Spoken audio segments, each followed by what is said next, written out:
Hello, great people. Welcome back. Compliment of the season to all our subscribers. Interestingly, a lot has been happening despite the celebration of the Christmas, especially in the southeastern part of Nigeria. Don't forget that Nnamdi Kanu was the target for most persons, and they were hopeful that due to the continuous pressure on the presidency, he will be released before Xmas. But right now, as I'm talking to you, we're just 5 days away from the end of this year, and the president has not made a single statement about the possibility of him being released.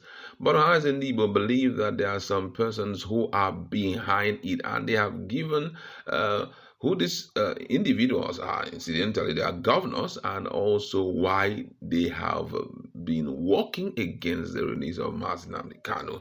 Now, according to the news, the APEC social cultural organization, Igbo, has issued a statement condemning the role of certain Southeast leaders in delaying the release of indigenous people of Biafra leader Nnamdi Kanu.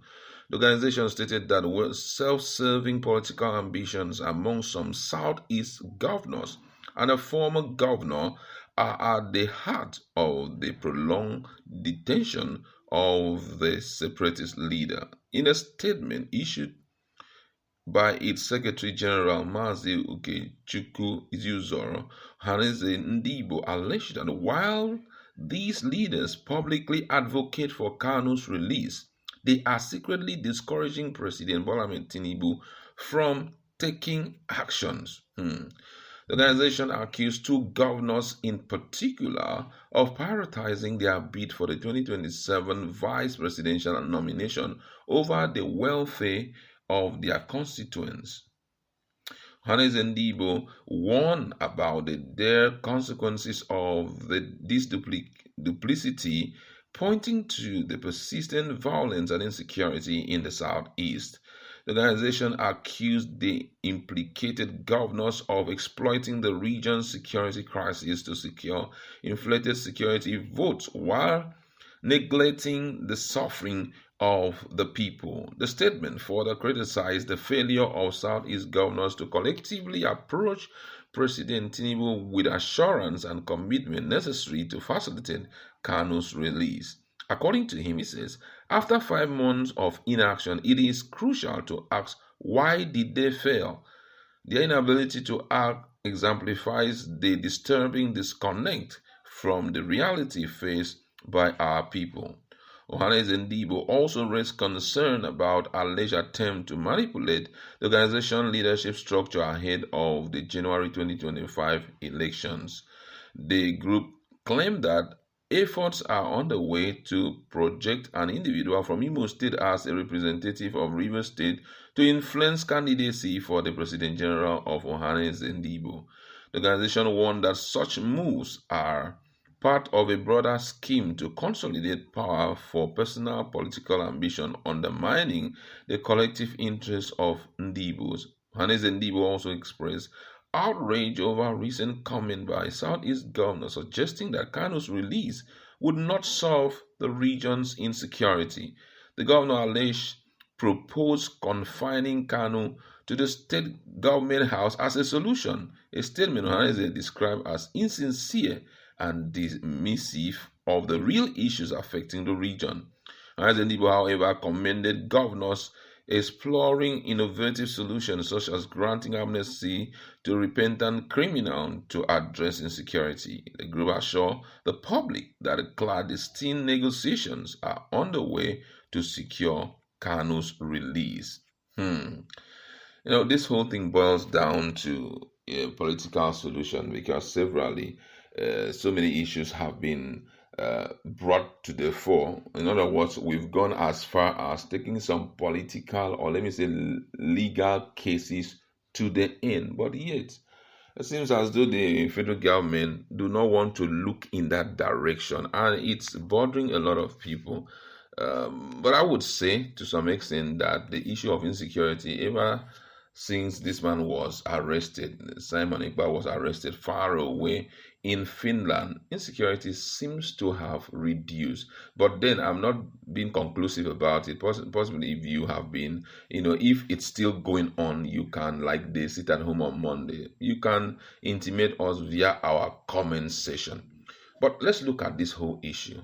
Some of the key, let me say, the important issues that have been raised, one of which is that the release of Nnamdi Kanu will not solve the region insecurity situation. And secondly, that most of them are actually using it to inflate their security vote.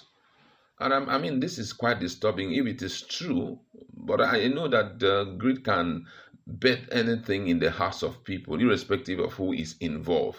But if this is true, it's quite disturbing to know that because you want to walk away with a huge amount of money as security vote, you now prefer not to, solve the problem permanently. There have been multiple prophecies, there have been multiple talks. I could still remember some months ago how I think almost 103 House of Rep members signed a document and forwarded it to the president.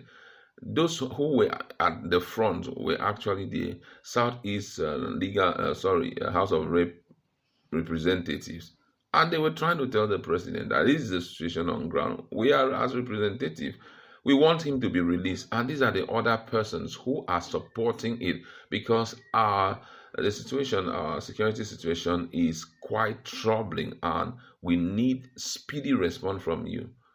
Everybody were hopeful, especially when it came to the point that the sitting judge opened up that this issue should be resolved politically.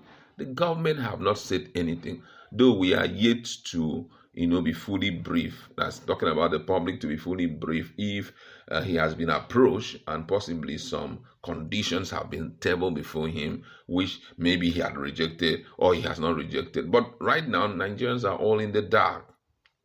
The issue of insecurity in the Southeast, though it's not as before, but it's still there. Most of them want him to be released for peace to abound now. But the question is, if he is in police custody, or DSS custody, and the security situation in the country is under control because of Igba being arrested in Finland, do you think that the federal government will consider him being released, considering the fact that they may be afraid that it may wake up something that have been put under control? All of that are some of the questions that have been begging for answers.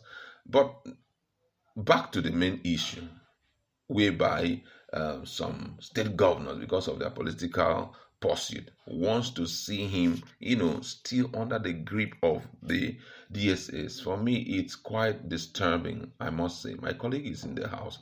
What's your standpoint on this whole accusation coming from Ohanes and Debo that there are some state governors who are making sure that Nnamdi Kanu is not released from prison? Do you think that their reasons are justifiable enough? Especially one of them who said that he must be confined to the state government house in maybe Abia State or wherever. Do you think it makes any sense? I think it's a case of influence. The person of Nnamdi Kanu has quite great influence over the people, and there's nothing as threatening, nothing as embarrassing as a regular citizen seeming to command such respect and control from his people, while as a sitting governor, you literally beg, you pay your way to get crowd support, and this one seemed to be very organic. I won't be surprised if eventually, after much investigation, is found to be true that this sabotage is actually coming from top politicians. And don't also forget that there's this general belief from some intellectual quarters that if for any reason Nnamdi Kanu is released, even if it is on some condition that he doesn't travel abroad, there's this tendency that they may be having something that looks like a parallel government. Not necessarily that he'll come on air and speak any state he finds himself living in. The governor there needs to be working in synergy with him, or else he may literally turn that state to his state and turn that place, wherever he is, will look like the government house. People will be coming from far and near, from other parts of Southeastern region to come and pay homage.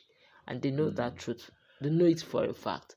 So that you still believe you still have control over a state, let that guy that has this ability to control his people not come out, not at least not on my own watch, not on my reign.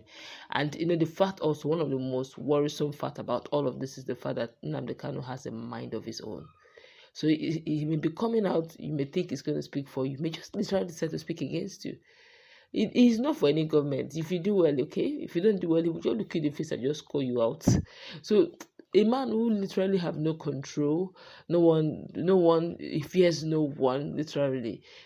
You are scared because you don't even have something to hold against him so that you can use it to leverage against him and make him be on your side.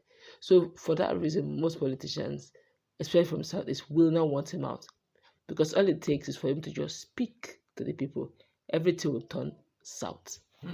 Wow, that's a direction I didn't even look at. All right, if that's justifiable enough, let's meet in our comment section and talk more on this. What's your standpoint?